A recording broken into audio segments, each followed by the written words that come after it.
So I've just made it to Machir Bay, which was my original wild camping intention for last night, until I saw the thunder warnings and 50 centimeters rain and all that stuff, which of course didn't happen. So I kind of regret that I didn't make it down here, because it's absolutely beautiful. There's one car in the car park, so there may be people camping here somewhere, but I haven't seen them.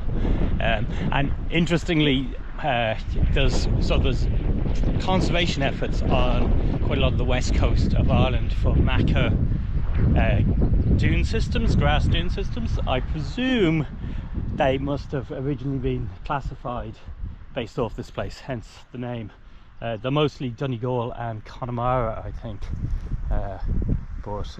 Yep, it's pretty damn impressive. It's very isolated out here. There's no phone signal whatsoever. Only my phone gets there. You can send a satellite emergency message. It's all it has. But quite impressive. I'll give you a sweep.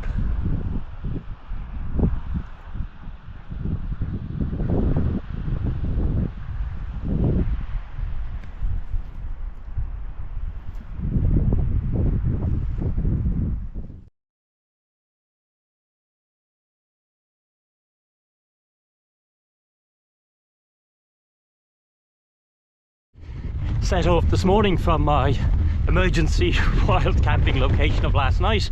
Decided I would indeed cycle to where I intended to go, which is here at Machir Bay, even though I think it adds about 30 kilometers to my cycling today. But I wanted to see the place anyway, and it was very worth the trip. Yeah, that west end of Islay is much more isolated and beautiful than the eastern end, which I guess is not surprising. There's no phone signal out here. It's just sheep, lots of rabbits, huge amounts of birds, and the beach itself, which is a very impressive grass dune system. So I had a quick look around. Definitely could have camped there. Quite a few locations actually. This car in the car park, which I guess means somebody else probably is camping there. Could be an early swimmer or a dog walker, but it's about 8:30 in the morning, so it's early enough. And yeah, glad I made it. Quite a round trip. Apparently, well, I think he's wrong, but a guy in the van as I was leaving this morning told me he was going to hit 29 today. I am hoping that's not true. I'm now going to head for Port Asksig, which the ferry to Jura goes from. Now hopefully get there before the worst of the sun and the heat. And I think there's a pub, restaurant, hotel there, so if there is and it's open, I'll take a break there before catching the ferry to Jura and heading on across.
Jura is absolutely beautiful, spectacular mountains, amazing beaches, very few people here. It's really only one village, and it's roasting, as you can probably tell from my very fashionable get-up. I'm now cycling a little bit past 3 and I'm desperately trying to keep the sun off me.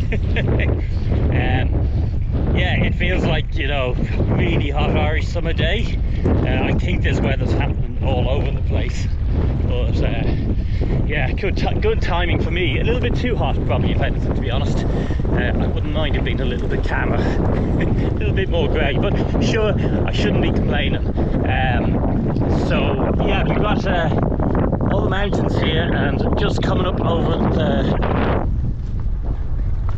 ridge there, the Paps of Jura.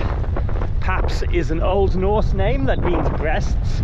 So sometime about 1,000 years ago, a gang of Viking teenagers were rowing along boat past the island. Up there, just where they do kind of. So 3 Paps of Jura. Like from the other side, but spectacular mountains. When I was planning the trip, I did have the hope I'd do a little bit of mountain climbing with it, but in this weather, being realistic, there's no way I can cycle 60-70 kilometers a day and climb a 3,000 meter, 2,500 meter mountain. I'd just be too bad jacked altogether. I'd have to take a day off to do it, and I don't think my schedule will fit, but I'm looking around at all the islands I'm going to and going, you know, these are not that hard to get to from Ireland. There, by the way, is the route up, I think, onto the ridge line.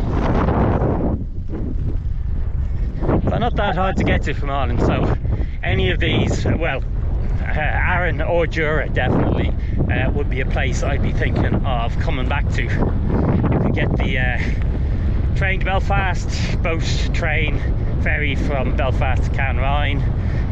Not quite sure how you get up. You might need to get a bus from there to the Ardrossan ferry terminal, but very, very possible. You could rent bikes here, I'm sure, quite easily, or bring your own. It's really worthwhile. I mean, it's astounding. Just look at this.